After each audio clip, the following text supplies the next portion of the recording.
guys, Stealth here, and welcome to the 1.06 beta. In this video, we're going to go over the patch notes, see what is changing, well, has been changed / is changing, because it's a 1.06 beta. Before I do that, let me show you how you can get this thing. When you're in Steam, this is important, you right-click on Ultimate Admiral Dreadnoughts, go to Properties, go to Betas, and then you select the beta branch. Normally it would be on none, select the beta branch. Beware, it is a beta, it is what it says, but it means that there are bugs.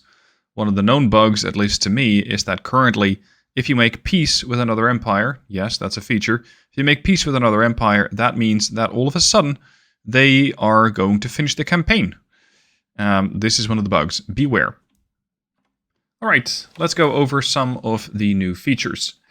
These are as currently listed on the forums, and it means that they are work in progress. By the time that you're watching this video, some things might have been resolved, some new bugs might have appeared. It is a work in progress.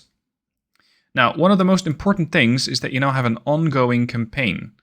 They call this the continuous campaign. The campaign can be started at the selected year, so everything from 1890 to 1940, depending on whether you have it unlocked. Different video linked below on how to unlock all the campaigns and all the eras. If you start the campaign, you can, and there are no immediate wars happening, it will continue until 1950, or until one of the following circumstances are satisfied. Low naval prestige. If you have lost a lot of your battles, then the government will simply replace you, aka you lost.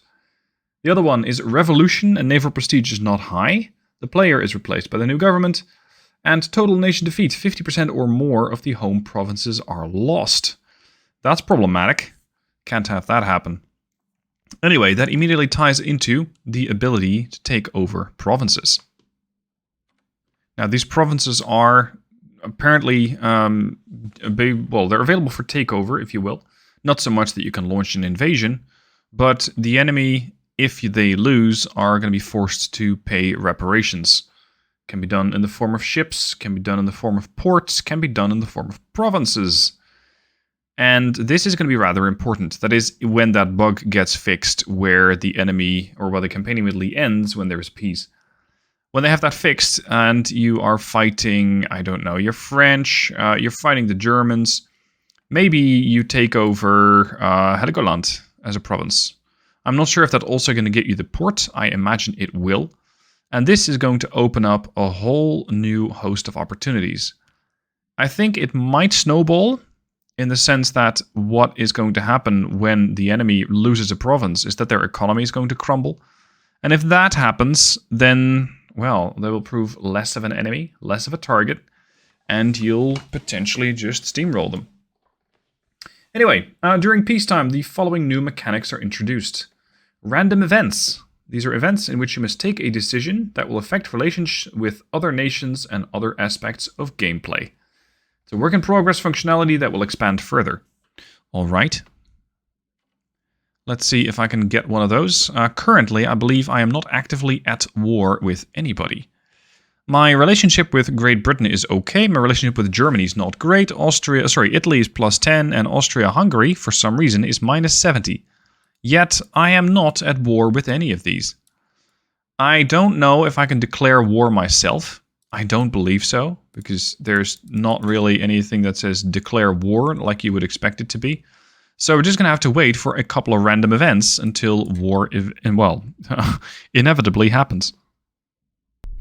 Something else that happens is tensions will rise. I'm not sure why, but apparently there might have been some conflict between the Brits and the Germans, and they had a 3.3 tension buildup. Or at least, I'm seeing it as the relationship between these empires changed, which means there is more tension. The more tension grows up, the more tension blows up, the more likely you are to go to war. I don't know how likely it is that you can spawn such events yourself.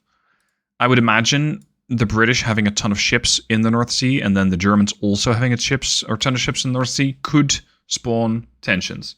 Ships could run into each other, sailors could yell insults at each other. I'm not sure what it is, but this is one of the gameplay mechanics that's going to bring you to war. This is an example of one of the random events. Several of our country's shipbuilding industries are constructing warships for third countries. What's your opinion? I can say, well, that's good stuff. It improves our bilateral relations and strengthens our defense industry. Okay, great. So plus GDP, a bit more unrest, and my relationship with my, well, not strictly enemies yet, but potentially enemies eventually, is going up. I can say, well, it's a bit I don't quite like it, but I'm going to take the 0.5% GDP. Or I'm going to say, hell no, I am not going to build ships for the Austro-Hungarians and for the Germans. Absolutely not. We are categorically against this practice that could strengthen our future rivals, which is going to give you more naval prestige and more unrest because you're taking a stance. So the people of your nation applaud this. But of course, the peoples of Germany and Austro-Hungary don't exactly applaud this. So relationships will deteriorate and tensions will likely rise. Now, as a bit of an aside, when you have these longer campaigns, that is, once that bug has been ironed out, it means that research is actually going to be useful. In the previous campaigns, on version 1.05, campaigns tended to be over inside of 3 years. You could do it a lot sooner than that, if you were capable of getting a couple of really big wins. I think the best campaign that I did was 3 or 4 months. That was a hell of a blitzkrieg. But it meant that research, which could take as much as 31 months with a standard budget, or as much as 9,000 months with no budget, just did not make any sense. It also means that ship design and building ships, which take a long time to build, essentially never saw action. You built your ships early on, and then you played with those. And you might refit them at some point, but that was about it. But now you could have a ship that was potentially built in 1896 that could serve all the way to 1940 if it sees enough upgrades, if it sees enough changes.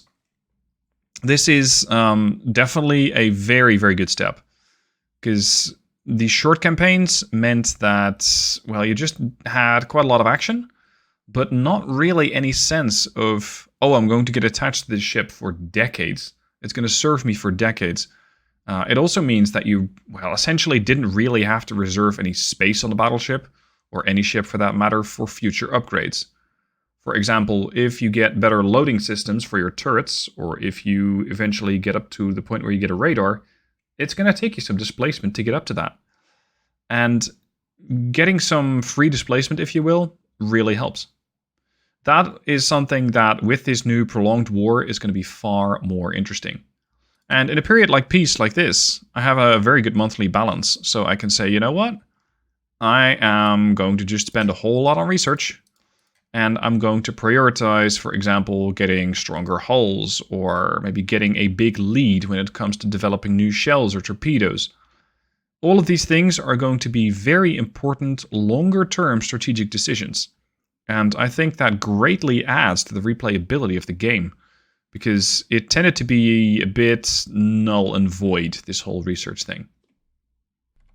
Another thing that's going to be far more interesting and, well, especially necessary, is your shipyard size.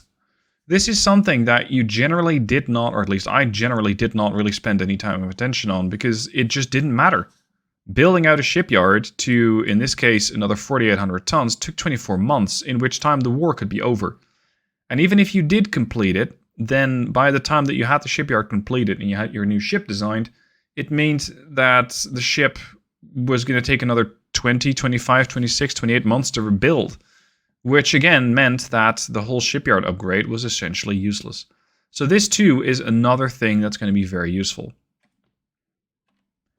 At this point, I have clicked through quite a few months, and you can see that the relations with the British versus the Germans, the Austro-Hungarians versus the French, that's my nation, they're pretty terrible. They are pretty terrible. I think it's not going to take much more to spark a war.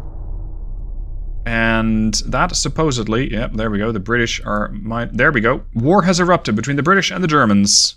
French versus British suddenly get a boost of 39. The French versus Germans get a detriment of 33. So all of these relationships immediately take a hit, and we are currently seeing a war between the British, the Germans, and the Austro-Hungarians. So they ticked off 2 parties, but I'm not at war with anybody. This could be really good for me. Because this way, you can just play on, you can continue researching, you can continue building your shipyard, you continue training your crews, and you can continue building more and more ships, while the enemy slugs it out between the 2 of them. Currently, the British have 12 battleships and the Germans have 8, the Austro-Hungarians have 14. This means that by the end of the war, the British could be severely weakened, the Austro-Hungarians could have lost some battleships.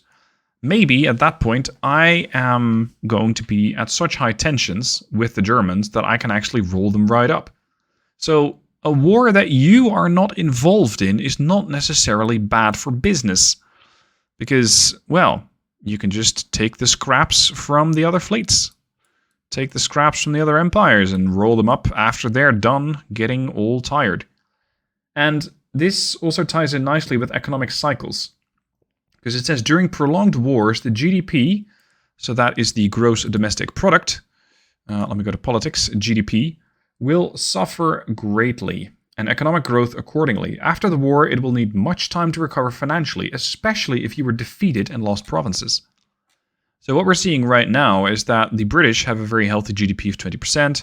They get a crazy 16% GDP growth a year. That is bonkers. 1.26% per month growth, but I suspect that we're going to see this number drop. Currently at 16.23, let's have a look at what happens in the next couple of months. How much are they going to suffer? Ah, here we go.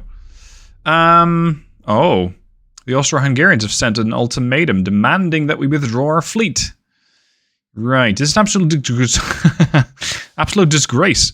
We should never accept this. If they want war, then so be it.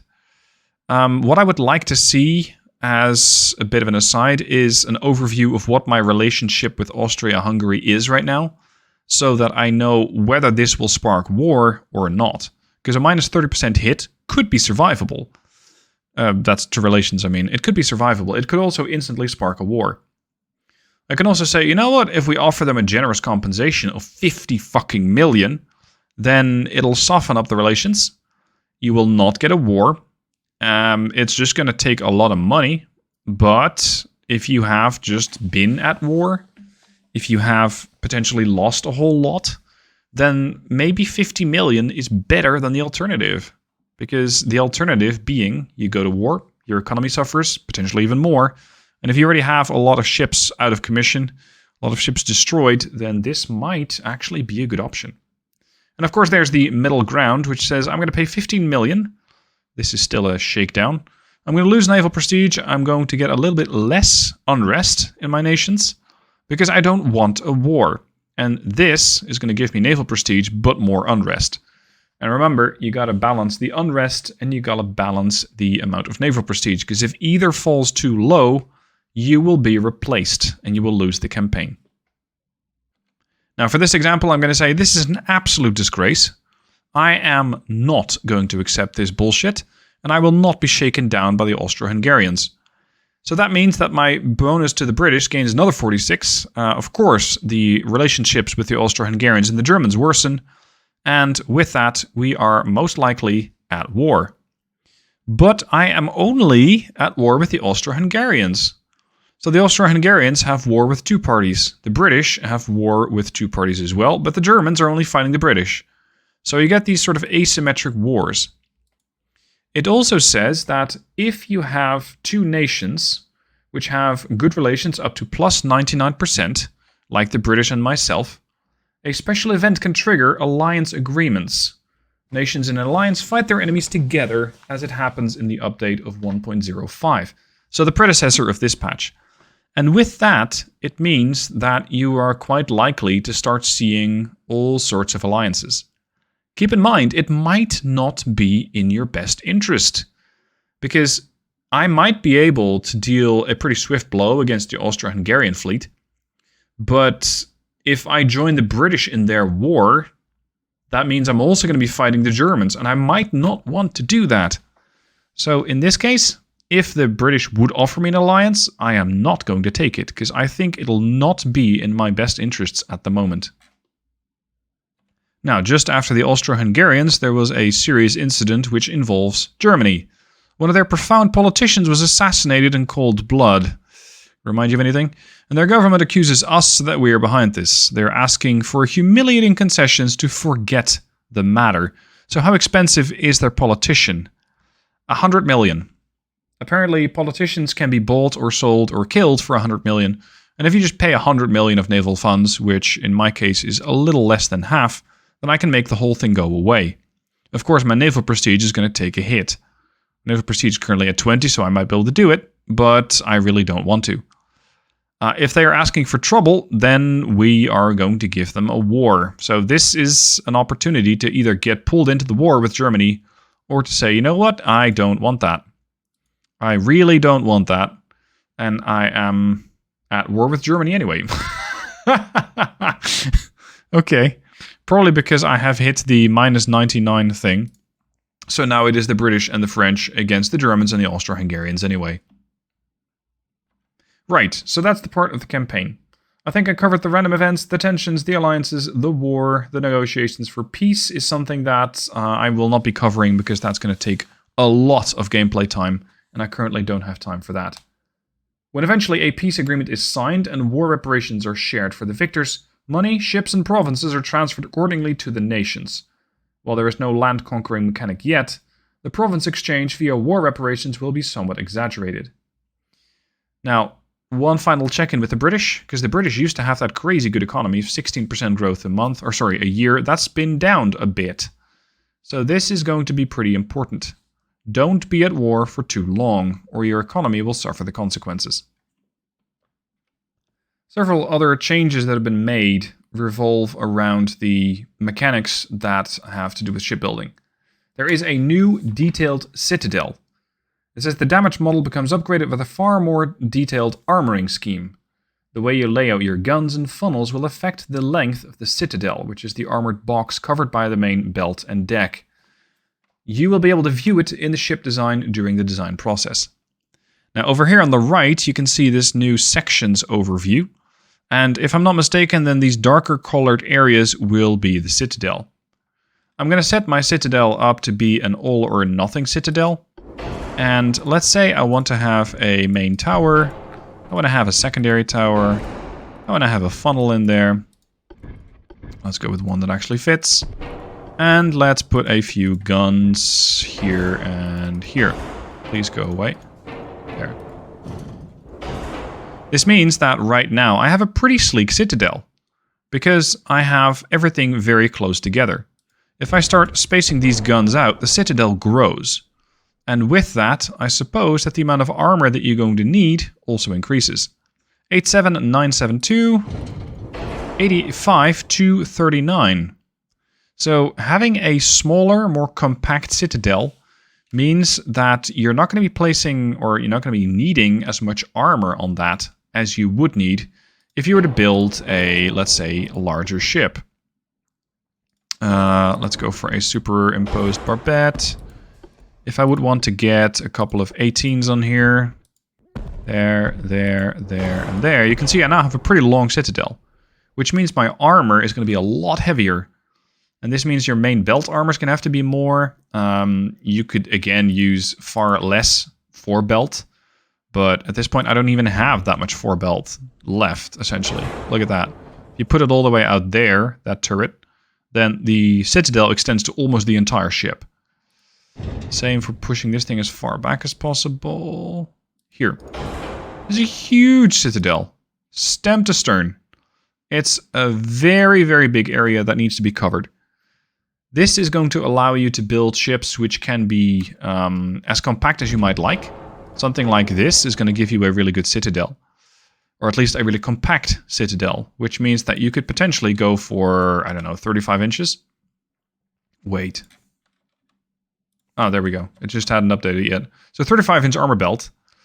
Main belt, that is. Main deck, I don't know, 20 inches. And I'm still below the amount of displacement that I can possibly have. This does not mean you're going to be building an invincible ship. because your bow and stern can still be damaged. I don't know if they're going to be damage saturated at some point, which means that they won't take any further damage, but these mechanics will take some experimenting to see exactly how that is going to work. The patch log goes on and says, so it will now be possible, or it will now be fully realistic to create Nelson-type ships which save weight due to shortening the armored citadel. Moreover, the hull weight and strength in each section will be dependent from the way you choose to lay out your main guns as well as the center of its mass. For example, the sections in the middle will be significantly stronger and more resistant to damage than your lighter sections at the edges of the ship. Finally, you will be able to add an extra multi-layered armor in the citadel and choose independently its values according to the components enabled all or nothing, turtleback, etc. Is that true? Yes, it is. Because over here we got the citadel armor. You now have a few inner decks and inner belts. So belts are looking from the outside in. Decks are looking from, let's say, vertical layers like that. Well, no, sorry, horizontal layers. So this is a deck layer, and then you got another layer, and etc. This way, I can have a 35-inch main belt starting from the sides, but then you have an inner deck, which could stop additional shells. Or sorry, an inner deck. Yeah, inner deck level. If I put this to another 15 inches, you're going to make this ridiculously strong citadel.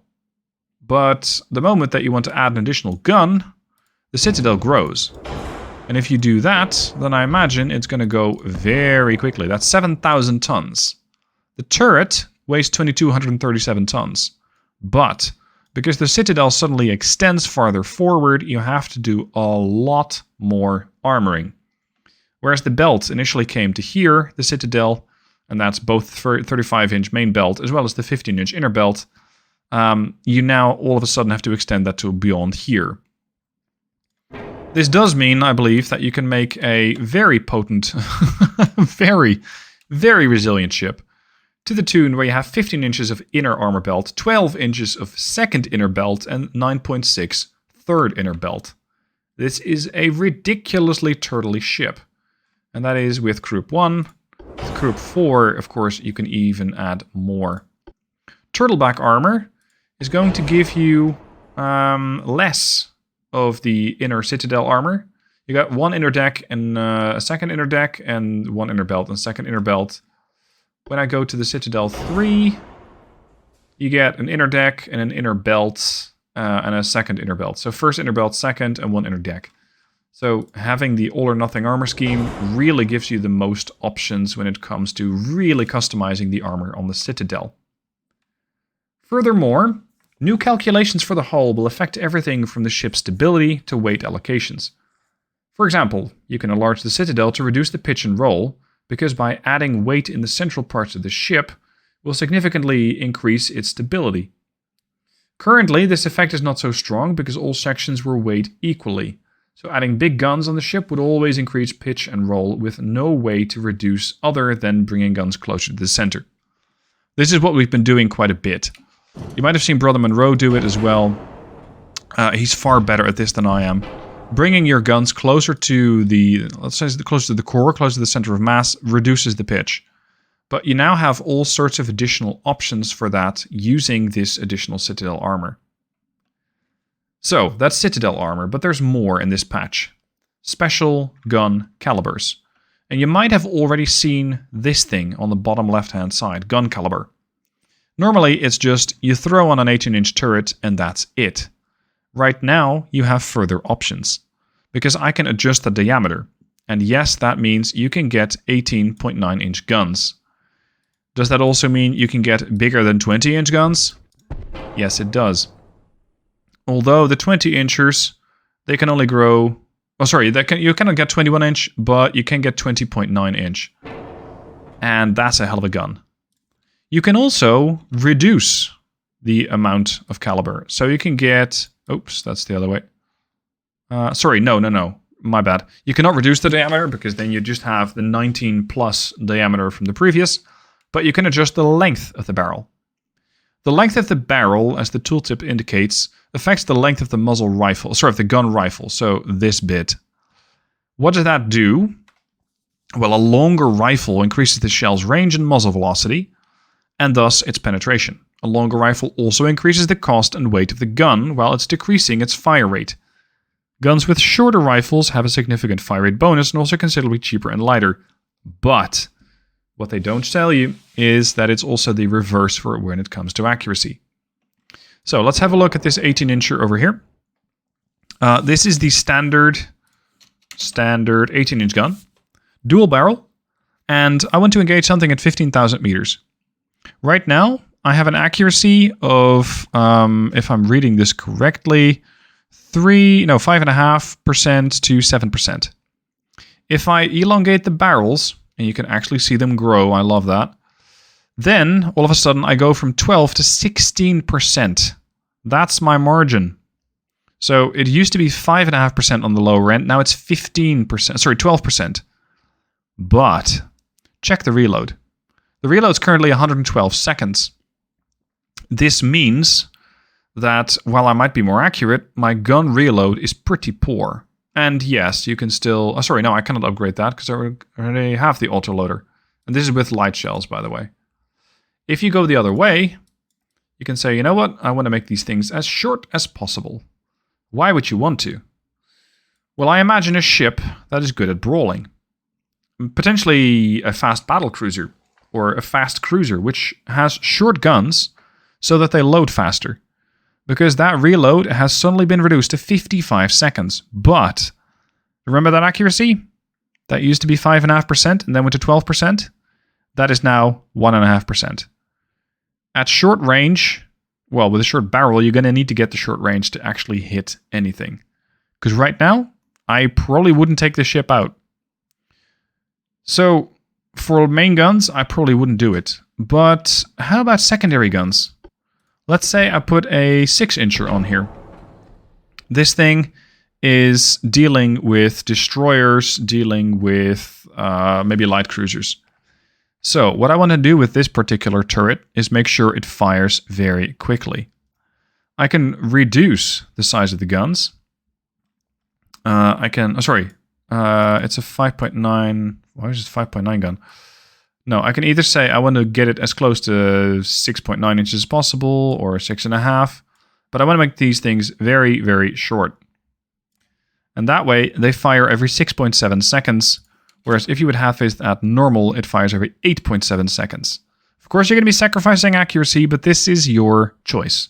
Do you go for more accuracy with a slower rate of fire, or do you just go for large volumes of fire and hope that you hit something that way? Entirely up to you. Next part, torpedoes. Notably, dud torpedoes. Dud torpedoes are now a thing. And I am very happy with that, because the torpedoes used to be a nightmare. If you've seen my Germany campaign, Germany 1940s, under the 1.05 patch, I had British cruisers which were spamming torpedoes by the dozens. It was just torpedo dodge central. It was not fun. Now that you have dud torpedoes, this changes the whole deal. Torpedoes will not be as successful as now, but will detonate and damage ships according to their angle of impact and technology. You may have torpedoes not explode on impact or explode prematurely with new visual effects. Torpedoes can also deviate from their course, extremely rarely in more than 90 degrees. Yikes. So torpedoes are now a lot less reliable. Works both ways. The AI is going to be less deadly with torpedoes. My torpedoes might also deviate from their course. I don't quite know. I haven't experimented enough with these things yet to give you a really good answer. Something else that they have added are a couple of new models for guns. Over here you can see the new model for the 8-inch gun. This is the 8-inch 43. And over here we have the 9-inch 55. And again, these things can be adjusted. I'm not exactly sure if that also means that we're going to see... Yeah, no, it's just changing the gun caliber. But if I elongate them, yep, then it becomes the 8.5/45. So you got the caliber and then the length of the barrel, if I'm not mistaken. These new models, I think they look good. Aside from that, I don't really care that much about models. I just want to shoot stuff. They also have a couple of new late tech 2 and 3 inchers for the USA, Britain, China, and Spain, and a couple of new Mark III generic torpedo tubes for all nations. Not terribly spectacular. Oh, one more thing I forgot to show you when it comes to adjusting the size of the guns. You can now essentially have 1-inch guns. This is something that used to not be possible, but the 2-inch gun is the only thing that can go smaller, because there is nothing smaller than the 2-inch gun in the game. And that means you can get 1.1-inch guns. These currently reload in 2 seconds. Their damage, of course, is laughable. Oh, by the way, I could probably speed that reload up even more. Yeah, 1.8 seconds. Range, 6.4 for AP, 5.8 for HE, and you can adjust that as you see fit with these types of shells. This thing can spew an absolute wall of lead. Important when adjusting the size of the barrels, it goes for all the turrets on the ship. All the 1.1 or all the 2-inch turrets now become 1.1s. It's not that you can have a 1.1-inch turret here and then a 2-inch turret there. It doesn't work that way. It goes for all the turrets on the ship. Something else that they have changed is the improved ship motion at sea. Pitch and roll and overall movement characteristics are updated to support the new hull weight adjustments. Ships will interact with waves more realistically as a result. Whether this means your ships also become less or more accurate, I don't know. Currently we have smooth waves. Let's restart the battle and see what other wave conditions we can get. And see if the ship actually... Nope. If it behaves differently in them. Sadly, despite restarting the simulator for the waves several times, it apparently did not change anything from smooth waves. I guess we just have a very clear day. What else have they changed? Improved shell ballistics and mechanics. Following the new gun mechanics, the aiming, targeting, shell dispersion will be improved and have extensive variability according to the virtually countless combinations of the different gun settings. So they're talking about whether you have a long barrel, short barrel, wide barrel, thin barrel, etc. Moreover, overpenetrations... Oh, sorry, that's the wrong tab. When guns fully aim, they will characteristically speed up their fire rate to destroy the target quicker. So, if you get a good targeting solution on the enemy, your rate of fire seems to go up as well. Overpenetration will now be dependent upon the angle of impact, increasing the chance of striking full pens when firing through the bow of a ship. This is something that used to be a bit annoying. If you have a ship that you're looking at like this, shells tended to ricochet off the bow, or you got, I think, a partial pen at best. And it depends on how much bow armor you have. Right now, overpenetrations that go through the bow and go right alongside the length of the ship can deal a lot of damage. And this is why I imagine the citadel belt is going to be another partially / very important element of designing your ship. When torpedo tubes become hit and destroyed, they can cause special detonations, simulating the damage by the destroyed torpedoes, which are removed from ammo. Previously, if you had torpedo launchers on your ship, it essentially didn't matter if they got blown up or not. Which is a bit weird, because if you have, like this... the 24-inch. If you have a 24-inch torpedo sitting on your deck and it gets destroyed, those things in the previous patch just ceased to exist. The launcher was still visible, although darkened and destroyed, but the torpedoes somehow got miraculously removed before being destroyed along with the launcher. Something like this is now no longer going to happen. If the torpedo launcher gets destroyed, well, tough luck. There goes your torpedoes and potentially part of your ship as well, as the torpedo launcher will violently explode. There are also a couple of new ship components. We have the advanced electrical turrets here. These things rotate even faster, 52.5% turret reverse speed, as opposed to, I think, electric hydro is what we had best. Because you had these 4 hydro, advanced hydro, electrical, and electrohydraulic. Electrical turrets is 42.5 and 52.5 for turret traverse speed. That's a fast turret rotation speed. You also got Autoloader 2 now. That is very quick. 27.5% reload time bonus as opposed to 20%. 7.5% on guns of 18, 19, 20 inches of caliber can make a lot of difference.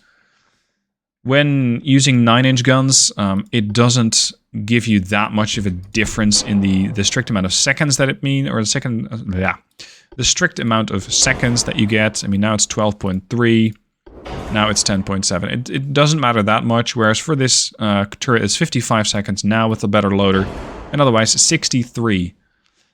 Sure enough, it's still the same DPS change, but it just feels very different on these 18-inch guns.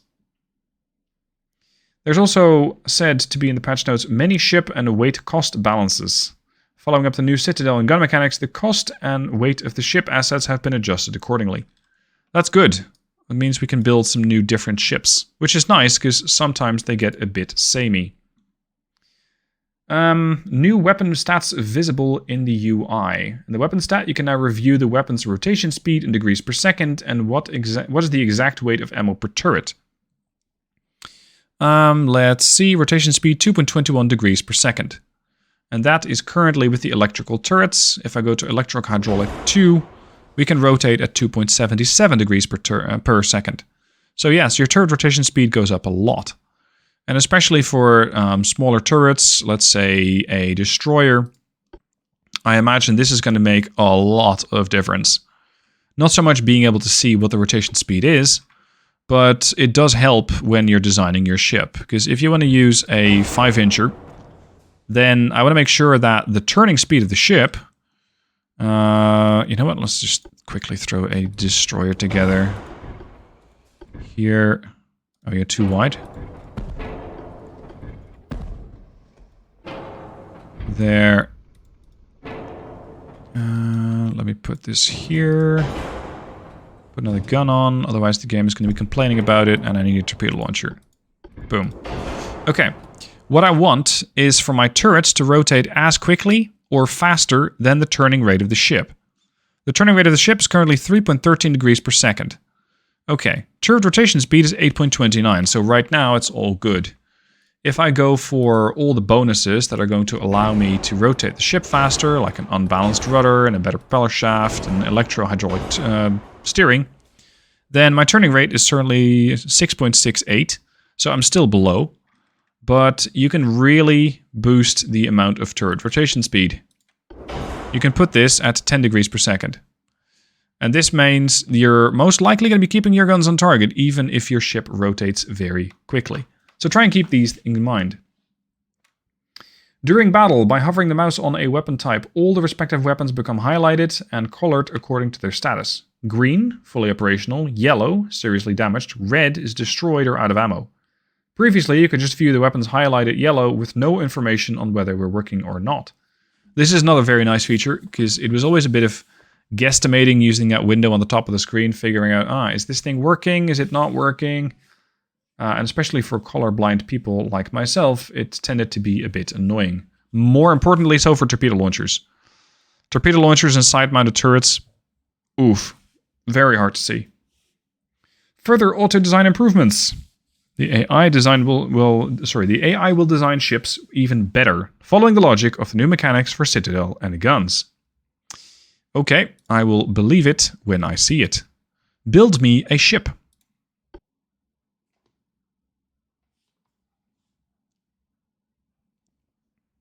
What on earth is that unholy contraption? Do you think that's enough turrets? Also, where are you going to put the funnel? Yeah. It's like you can see the AI figuring this thing out on the fly and going, no, sorry, that's not going to fit. No, that's not going to work. Yeah, no, this is, no, we're going to start over. They're definitely trying. They're hard at work. You can see them adjusting everything. The amount of loading, the amount of turret armor, deck armor. The AI is definitely hard at work. What is that? I tend to build my ships myself, but it is interesting to see what sort of unholy bullshit... What the fuck was that? What sort of unholy bullshit the AI comes up with? And apparently, particularly with this hull, It's, oh, bloody hell, what you built now? Yes, the AI design has been improved. Uh-huh. Sure, because this looks like a perfectly reasonable ship. With less than 50% engine efficiency. What did you put on the turrets? 19.2 inch main gun, 7.5, 5.34141114. Turret armor all over the place. 7.5 inches of inner belt. Okay. 0 superstructure. Okay. Yeah, no. Sure, the AI design has been improved. Yes, they use all these new numbers. Is it feasible? No. I definitely will not trust the AI to build my ships for me. It's it's not gonna work. Alright, further division logic improvements. Right, this is another one of those I will believe it when I see it. There should be less errors in division auto-management. Uh-huh. Sure. Okay, fixed window mode. You can now safely Alt-Tab or play in window mode and the game will continue to play. It will not be paused. That's good. Especially for people like me who tended to also have something else running on the second screen. Like in my case OBS or a patch log, for example. Finally, in the editor we have the ability to now just type in what sort of beam you want. How much beam, how much draft. You can just type it in much like you can with the displacement. And this makes your life a lot easier. Because it's no longer sometimes set to just 0.1, which was pretty annoying. You can just type it in. Very nice. Some other bug fixes. Fixed a bug that made HE penetration to be dependent from the penetration of AP shells. I didn't even know that was a thing. AP and HE shells penetration will now correctly work independently according to the chosen AP and HE shell types. I did notice that HE tended to be penning my ships a lot in the campaign that I did for the Italians. Even when my ship was supposedly impervious from HE. But, well, I'm just going to have to test more to see whether that's still a thing or not. Alright, that concludes it. Lots and lots of changes, lots and lots of things still being worked on. So keep in mind that by the time that you're watching this video, stuff will have changed. The beta might have moved on to a next beta version, and things might no longer be represented accurately as by this video. Currently, I'm not going to be doing a campaign because I have been burned by running campaigns on beta versions before, and I don't want to be playing a campaign only to have to disappoint you and say, you know what, they changed the beta, they deleted my campaign save, and I can't play it anymore. So that means I'm not going to be doing a campaign, but I will be experimenting with all these new changes. For example, in Taskmaster Tuesday, which is coming up in a few days, or by the time that you're watching this video, might have already taken place. Hope you guys enjoyed it. Full patch log linked down below in the description. If you have any questions, by all means, let me know. And if you have the ability to support my channel, then please link down below to Patreon support as well. Thank you for watching. Hope you found it useful. If so, hit like. And otherwise, I'll see you soon for more videos.